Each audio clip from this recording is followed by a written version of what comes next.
주님께서 여러분과 함께 마테오가 전한 거룩한 복음입니다.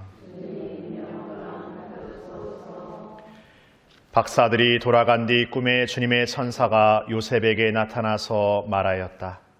일어나 아기와 그 어머니를 데리고 이집트로 피신하여 내가 너에게 일러줄 때까지 거기에 있어라. 헤로데가 아기를 찾아 없애버리려고 한다. 요셉은 일어나 밤에 아기와 그 어머니를 데리고 이집트로 가서 헤로데가 죽을 때까지 거기에 있었다.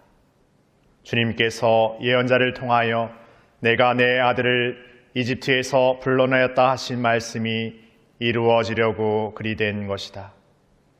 그때 헤로데는 박사들에게 속은 것을 알고 크게 화를 내었다. 그리고 사람들을 보내어 박사들에게서 정확히 알아낸 시간을 기준으로 베들레헴과 그 온 일대에 사는 2살 이하의 사내 아이들을 모조리 죽여버렸다. 그리하여 예레미야 예언자를 통하여 하신 말씀이 이루어졌다. 라마에서 소리가 들린다. 울음소리와 애끓는 통곡소리. 라헬이 자식을 잃고 운다. 자식들이 없으니 위로도 마다한다.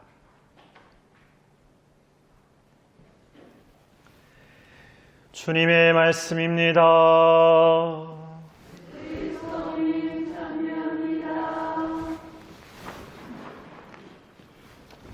참 예수님, 목요일 레지오 미사 전에 있잖아요. 근데 제가 착각을 했습니다.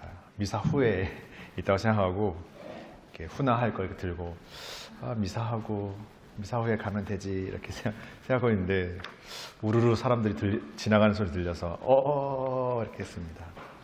그래서 이거를 옷꽃 까먹었다고 하는데, 옷꽃이란 말 아십니까? 옷꽃? 네. 이게 표준말로 뭘까요? 그러니까 딱이라는 표현도 그렇고 뭐라고 해야지? 그런 거 있잖아요. 옷꽃 까먹어 버렸네 이렇게 하거든요. 그래서 곰곰이 생각해 봤는데 뭐라고 표현해야 되지? 딱 까먹었다고 하기도 그렇고 그냥 확 까먹었다고도 하는 것 같은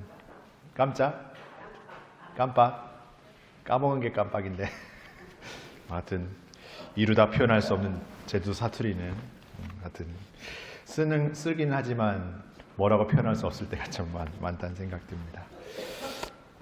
착각이라는 말을 드렸는데 우리가 삶을 살면서 이렇게 그 빛의 순간이 있고 어둠의 순간이 있고, 그러니까 어떻게 보면은 기쁨의 순간이 있고 슬픔과 어떤 고통의 순간이 이렇게 있잖아요. 그래서 그것이 어떤 면에서 이렇게 혼재되어 있다라고 우리는 생각하잖아요.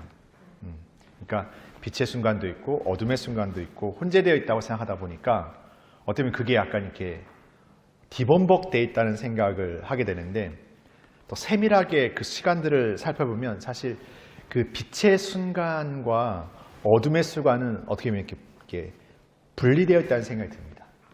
그러니까 이 빛과 어둠이 함께 할 수 없는 것처럼 정말 그 빛이 참된 빛으로 비추고 있을 때 어둠은 그 자리에 이렇게 한치도 들어올 수가 없는 거죠. 그러나 그 빛이 작아지고 빛이 사그러들 때 어둠이 이제 스멀스멀 이렇게 일어나고 움직여 오죠.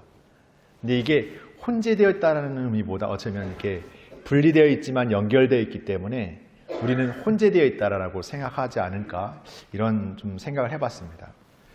뭐 이런 생각을 했냐면, 우리가 하느님의 빛으로 그 빛의 자녀로 살아가는 삶을 살고 있지만 때로는 죄라는 어둠이라는 삶을 우리가 살지 않습니까? 거기에 유혹되잖아요. 거기에 더 보니까 나의 인생 자체가 굉장히 디범벅되어 있는 것처럼 생각하고, 그러다 보니까 이제 빛인 것도 아니고 완전히 어둠도 아니고 막 이렇게 혼재되어 있는 안에서 나라는 존재에 갖는 어떤 그 빛의 자녀다운 삶의 어떤 그 완전함, 새로움이라는 것이 불가능한 것처럼, 아니면 어쩔 수 없는 것처럼, 그냥 타협적인 것처럼 그냥 내 스스로를 이렇게 평가절하해 버릴 수 있지 않을까 생각이 듭니다.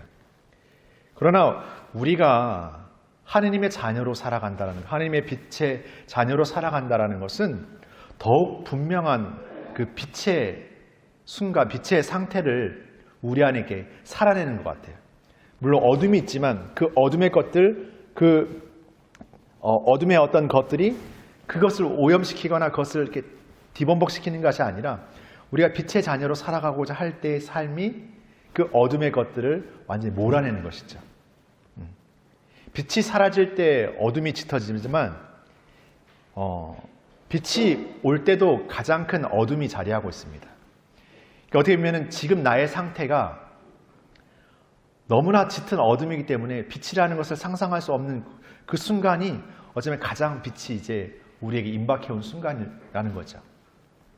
그러니까 우리가 하느님의 자녀로 살아가는 것, 하느님의 뜻으로 살아가는 삶을 산다라는 것은 늘 우리 안에 일어나는 우리의 생각과 판단과 기준으로서만 바라보면 뒤범벅되어 있고 뭔가 희망이 없고 뭔가 닫혀져 있는 삶으로 더 우리 자신의 것들이 유혹되어지고 매몰되어지고 그러다 보니까 세상에 껌뻑이는 전기불빛, 네온사인, 그냥 꺼져버릴 그 불들에 우리 자신을 순간 맡겨버리고 거기에 그냥 매달리는 우리가 되어버리는 게 아닌가 생각을 해보게 됩니다.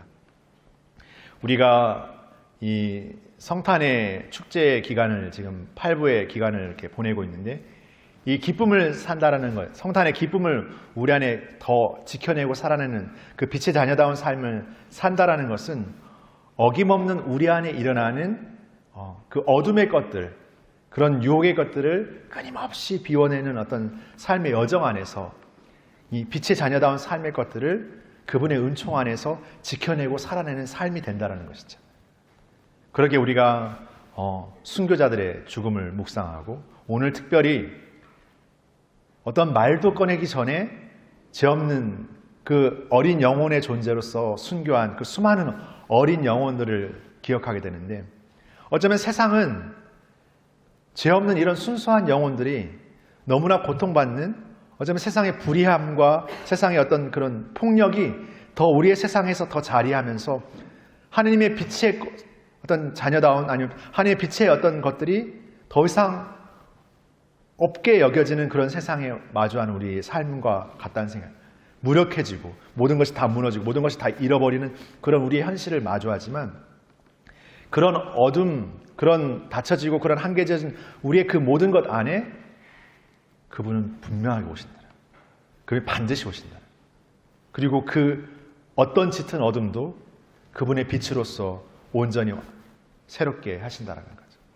그러니까 우리의 삶도 우리의 삶에서 닫혀지고 판단되어지고 어쩌면 마주할 수 없는 세상의 거대한 폭력과 어둠 앞에서 그냥 포기하고 주저하고 그냥 머물러 버리는 삶이 아니라 그런 삶을, 그런 모든 것을 넘어오시는 그분이 우리 가운데 사시고 우리 가운데 함께 하시고 우리 가운데 찾아오셨다라는 것을 더욱 확신하면서 이 성탄의 기쁨으로 다시 우리가 마주하는 세상의 그 어둠으로 나아가서 더 참된 빛으로서의 삶을 증거하고 살아내는 삶을 사는 것. 그것은 어둠과 빛이 혼재되어 점철되고 뒤범벅되어 있는 삶이 아니라 어둠의 순간과 빛의 순간을 지나는 우리의 삶에서 더욱 빛의 삶이 우리의 삶의 전부가 되는 삶을 늘 새롭게 살아가는 희망이면서 기쁨이면서 사랑이면서 또 은총인 삶을 우리 안에 이뤄내는 삶이 아닌가 생각해 보게 됩니다. 바로 그것이 우리에게 주어지는 신앙의 삶이고 우리가 세상에 나아가 보여줘야 될 신앙의 증거의 삶이 아닌가도 생각해 보게 됩니다. 그런 삶의 기쁨, 이 성탄의 기쁨을 더 우리 삶의 자리 안에 또 이뤄내고 지켜내고 살아가고 증거하는 삶을 우리 모두가 새롭게 다시 걸어가는 오늘이 되었으면 좋겠습니다.